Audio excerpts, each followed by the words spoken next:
Hello, welcome to a Thursday Business News Report. We now start off with news across Nigeria. Now, considering the negative effects of heart disease and its impact on the business environment, EGBIN PLC has also joined others in celebrating this year's World Heart Day, which is marked yesterday. The medical outreach gave the power generating company an opportunity to again reach out to its host community. Blessed Amonose reports. PLC operates the largest thermal power plant in sub-Saharan Africa and contributes more than 16% of total electricity generated to the national grid, making it the heartbeat of power and the largest provider of electricity to Africa's largest economy.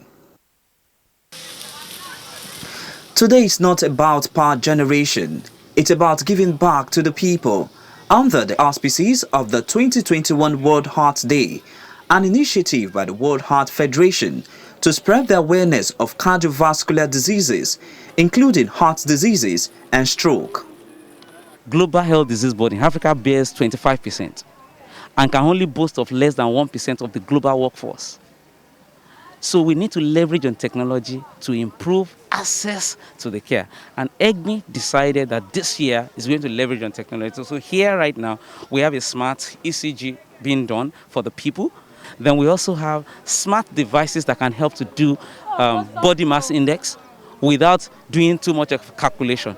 We also have here smart blood sugar checks, as well as the fact that we look at other conditions that could be part of arts that can help the healthcare arts care. For EGBIN PLC, this is another means of giving back to their host community, which includes EGBIN, Ijede, and Ikpakon.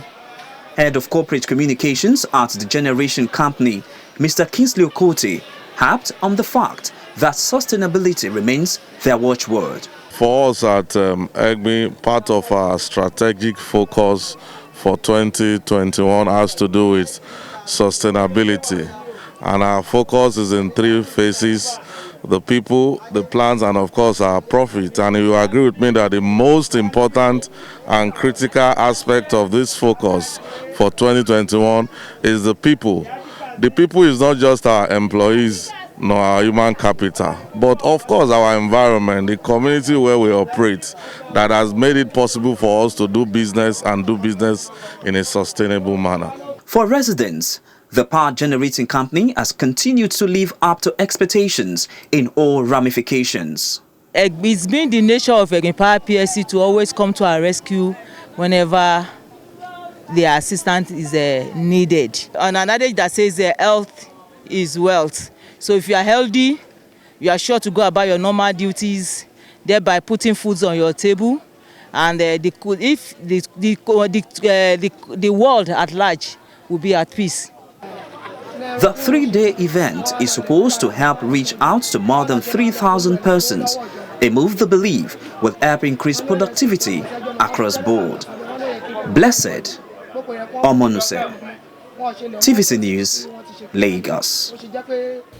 And now shifting focus to other reports, the Small and Medium Enterprise Development Agency of Nigeria, Smedan, has presented a cheque worth of 7.5 million naira to 15 trade associations and non-governmental organizations to facilitate their trade activities. Smedan Director General Dr. Dika Rada made this known during a 3-day capacity building program organized by the agency in Lagos with the theme Empowering Business Membership Organization, NGOs in Post-COVID Era. Mr. Rada also explains that the training is aimed at building the capacity of BMOs, non-governmental organizations, and even trade associations to enable them enlighten and support their members on the growth of micro, small and medium-scale enterprises in the country. He further adds that the agency would also be backing on a sensitization program across the 6 geopolitical zones of the country to educate Nigerians on the provision of the national policy.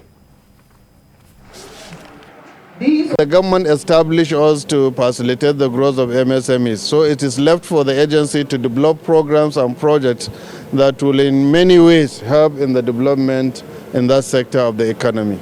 We've come up with an initiative of trying to pick lecturers of all the universities in the country who are responsible for entrepreneurship department in their universities and enhance their capacity. Like we all know, there's a lot of potentials in this country, but we have not taken time to explore them. With post-COVID and the challenges we now have on our economy, I think Smedan is now taking the bull by the horn to develop the small and medium-scale businesses, which are about 60 to 70% of the economy. And we, from the packaging side, will be here to support them to make sure that their product get the right packaging and they meet the international standards so that they can be able to get out of this country and they'll be accepted globally.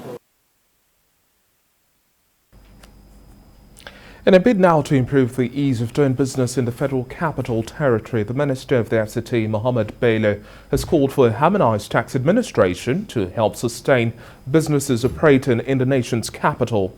The Minister, who was represented by the Permanent Secretary of the Federal Capital Territory Administration, Olushade Adeshola, also made the assertion at a stakeholders' retreat in Lagos with the theme towards a harmonized revenue management framework in the FCT.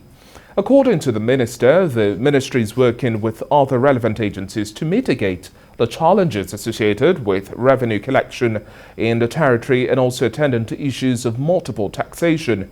On his own part, the Executive Chairman of the FCT Internal Revenue Service, Abdullahi Atta, says that the issue of double taxation has adversely affected the ease of doing business in the FCT and is calling for collaboration with stakeholders to form a new way of working towards achieving the shared objective.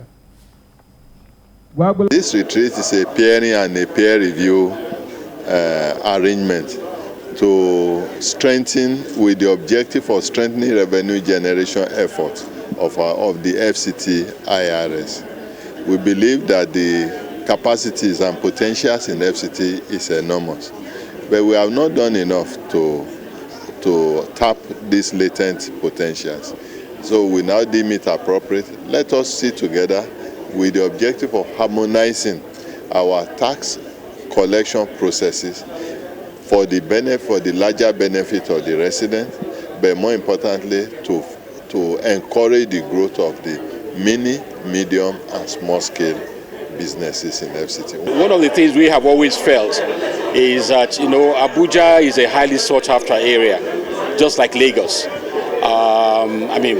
land is a gold in Abuja, so it is important that obviously Abuja must be maintained. It has to be well taken care of. The revenue has to be generated because they cannot depend on the federal government anymore, which they used to do before. The federal government too is having its own challenges, so they now have to get on their own feet and develop all the strategies that will enable them to generate the necessary resources and revenue to get the city going. You want the city of Abuja to be like the Singapores and the Dubais of this world. It cannot be unless you have enough revenue. And you cannot have enough revenue until all the properties in Abuja and all the places pay their fair share of taxes and levies. Well, it's now time to bring you highlights of transactions across the world. As of yesterday, as shares lost some ground on Wednesday, tracking declines in Wall Street as investors fret over economic uncertainties that caused a spike in US benchmark bond yields and also pushed the dollar to a more than 10-month high. Doubts are re-emerging over the global recovery at a time when the US Federal Reserve is also set to taper stimulus and the Biden administration is stuck in contentious debt ceiling negotiations that could lead to a government shutdown. MSCI's broadest index of Asia-Pacific shares outside Japan dropped 1.43%, with Australia off 1.5% and South Korea also falling 2.06%. The Hong Kong Hang Seng Index also shed 1.2%, and the Chinese blue chip, that's the CSI 300, was also 1.1% lower. Japan's Nikkei shed 2.35%, hurt by the general mood as the country's ruling party votes for a new leader who would almost certainly become the next prime minister ahead of a general election due in weeks. US stock futures, that's the S&P 500 E-minis, were also up 0.25% in Asian hours. Well, that's it from the business desk.